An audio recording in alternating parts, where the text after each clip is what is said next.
नमस्कार शेतकरी मित्रांनो, मी विकास राठोड, नाद शेती या युट्यूब चॅनलमध्ये तुमचं सगळ्यात स्वागत करतो। शेतकरी मित्रांनो, बऱ्याच शेतकऱ्यांचे मला कॉल येतात की सर आपला ज्यावेळेस 45-50 दिवसाचा असतो त्यावेळेस प्लॉट बसायला लागतो।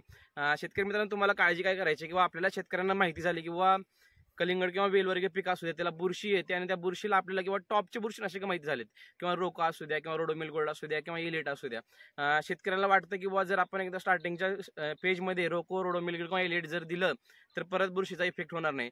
पण शेतकरी मित्रांनो तसं नसतं की बाबा जे आपण बुरशीनाशक देतो रासायनिक मध्ये त्यामुळे चांगल्या पण बुरश्या मेल्या जातात। त्याच्यामुळे काय होतं की तुमचा तो 4-8 दिवस प्लॉट हिरवा बरोबर दिसतो पण नंतर तुम्हाला प्रॉब्लेम चालू व्हायला येतात। मी वारंवार सांगतो की बाबा लोकांना की जोपर्यंत गरज मागत नाही किंवा प्लॉटला गरज लागत नाही तोपर्यंत रासायनिक बुरशीनाशकाकडे जाऊ नका। वारंवार सांगतो मी शेतकऱ्यांना किंवा जे माझ्या जवळचे कस्टमर असतात, हा साधारणतः प्लॉट 50 दिवसाचा आहे, 2-2.5-3 किलो साईज आहे, गाव आहे उळे, शेतकऱ्याचं नाव आहे दत्ता शिंदे, तालुका सोलापूर आणि जिल्हा सोलापूर। एकदम अतिशय चांगल्या प्रकारे सेटिंग झाली आहे, चांगल्या प्रकारे साईज आहे, एक सिंगल सुद्धा वेलला कुठे डंक लागला नाही किंवा काही सुद्धा अडचण नाही किंवा फळमाशीचा त्रास नाही किंवा क्रॅकिंगचा काही इश्यू नाहीये, एकदम माल टवटवीत आहे। त्या प्रकारे त्यामध्ये शेतकऱ्याची पण खूप सारी मेहनत आहे किंवा त्याने लक्ष दिलं, त्याने ऑब्झर्वेशन करणं किंवा आमच्यासारखे लोक येऊन सांगून जातात किंवा हे सोडा ते सोडा, पण तुम्हाला पाणी नियोजन म्हणा किंवा वापसा कंडिशननुसार पाणी देणं किंवा सगळ्या गोष्टी तुम्हाला स्वतःला बघणं आहे। वारंवार मी सांगतो किंवा लोकांना शेतकऱ्यांना की अजून एक शेतकऱ्यांच्या बऱ्याच शेतकऱ्यांचा कॉल आले की सर की म्हणे क्रॅकिंग, आणि कसं असतं की शेतकरी मित्रांनो, थंडी जर आली तर आपले पण होठं उलतात किंवा आपली पण स्किन उलते, त्याच्यामुळे पिकामध्ये पण सेम आहे, पिकाला पण क्रॅकिंग येते, तसं काही घाबरण्याचं कारण नाही। त्यावेळेस जर तुम्ही ज्यावेळेस 20-25 दिवसाचा प्लॉट होतो त्यावेळेस जर तुम्ही कॅल्शियम बोरानचा एक चांगला डोस दिला। अजून एक शेतकऱ्यांचे बरेच प्रॉब्लेम येत आहे की कोणत्या प्रकारचं कॅल्शियम वापरायचं। शेतकरी मित्रांनो, जर वाढ चांगली असेल तर ऑक्साईड फॉर्म मधला वापरा, वाढ जर कमी असेल तर नायट्रेट फॉर्म मधला कॅल्शियम वापरा, आणि जर तुम्हाला वर्ण स्प्रे घ्यायचा असेल तर चिलिटेड कॅल्शियमचा स्प्रे घ्या। बरेच शेतकऱ्यांचे असे पण रिक्वायरमेंट आले की आम्ही नायट्रेट फॉर्मचं वरी फवारलं। शेतकरी मित्रांनो, थोडे तर तुम्हाला त्रास होईल त्या गोष्टीचा, जेणेकरून प्रत्येक गोष्टीसाठी वेगवेगळ्या गोष्टी बनल्यात, थोडं विचारत चला। मी असेल किंवा कोणी दुकानदार असेल किंवा कोणी तुमचा सल्लागार असेल त्यांच्याशी विचारत चला, कारण एक किती दिवस तुम्ही दुसऱ्याच्या भरोश्यावरती खांद्यावरती बंदूक ठेवून राहणार आहे, त्याच्यामुळे तुमचं खूप सारं नुकसान होईल। शेतकरी मित्रांनो, तुम्हाला ज्यावेळेस प्लॉटला 50 दिवस झालेत, तुम्हाला याच्या पुढे नियोजन काय करायचं आहे की आपण ज्यावेळेस प्लॉट आपला सेटिंगच्या बाहेर जातो आणि त्यावेळेस आपण काय करतो की ज्यावेळेस लोकांना माहिती आहे किंवा ज्यावेळेस प्लॉट 30 दिवसाचा असतो त्यावेळेस आपण पाणी 15-20 मिनिट 30 मिनिटापर्यंत जातो। ज्यावेळेस आपल्याला असं वाटतं किंवा सेटिंग झाली त्यावेळेस आपण काय करतो की प्रेशरमध्ये पाणी वाढवतो किंवा समजा अर्धा तास असेल तर डायरेक्ट 1-1.5 तास करतो। त्याच्यामुळे काय होतं की जसं आपल्याला आपण अचानक जास्ती पाणी पिल्यामुळे ठसका लागतो, सेम पिकाला पण तसंच होतं की अचानक पाणी जास्ती होऊन त्याला त्रास व्हायला लागतो। तो त्रास तुम्हाला ज्यावेळेस 45-50 दिवसामध्ये दिसायला लागतो।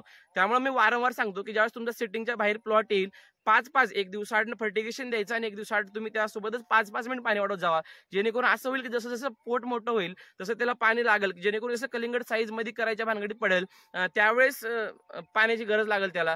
जास्ती पाणी देऊ नका, जास्ती पाणी देणं किंवा कमी पाणी करणं हे पण खूप साईड इफेक्टिव्ह ठरतं। जर तुमचं पाण्याचं नियोजन चांगलं असेल तर प्लॉटला काहीच अडचण येत नाही। साधारणतः आम्ही ह्या प्लॉटला 7-8 दिवसाला 6 दिवसाला स्प्रे करतो, जेणेकरून काय अडचण। बऱ्याच कस्टमरचे कॉल येतात की सर आमची थंडी असल्यामुळे सेटिंग झालं नाही किंवा थंडीमुळे हे झालं ते झालं। शक्यतो बहुतांश प्लॉटला प्रॉब्लेम होतं, त्यात आपलं फर्टिगेशन मॅनेजमेंट चुकतं।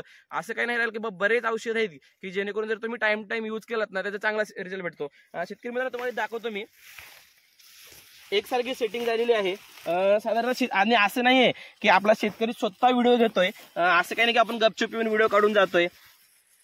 वेल एकदम फ्रेश आहे, वेलला सुद्धा काही अडचण नाहीये। वारंवार सांगू शेतकरी मित्रांनो मी की जेवढं जर लागेल तेवढं जर दिलं तर तुमच्या फायद्याचं आहे। अजून एक गोष्ट सांगतो की काही घाबरून काही सोडत जाऊ नका, जेवढं लागेल तेवढंच द्या। आणि बरेच कस्टमर आता मला कॉल करतात की सर आता 13-40-13-12 ची बॅग झाली, आता 13-40-13 आणि 0-52-34 बॅग चालू करायची का, किंवा 13-0-45 आणि 0-52-34 बॅग चालू करायची का।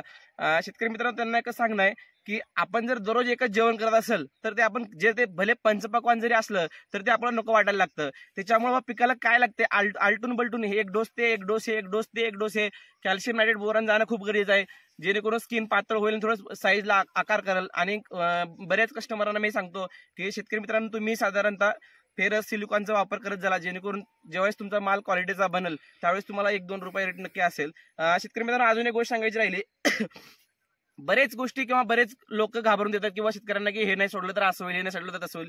असं काही सुद्धा नसतं. जसं तुम्ही याला समजून घेऊन जेवढं करचाल तेवढं तुम्ही चांगल्यासाठी असतं. अजून जर काही अडचण असेल तर माझा नंबर 8788836513 आहे. मला कॉल करू शकता. आणि जे नवीन शेतकरी आहेत त्यांच्यापर्यंत हा नक्की व्हिडिओ पोहोचवा. आणि चॅनलला जर नवीन असाल तर नक्की सबस्क्राईब करून घ्या. धन्यवाद शेतकरी मित्रांनो.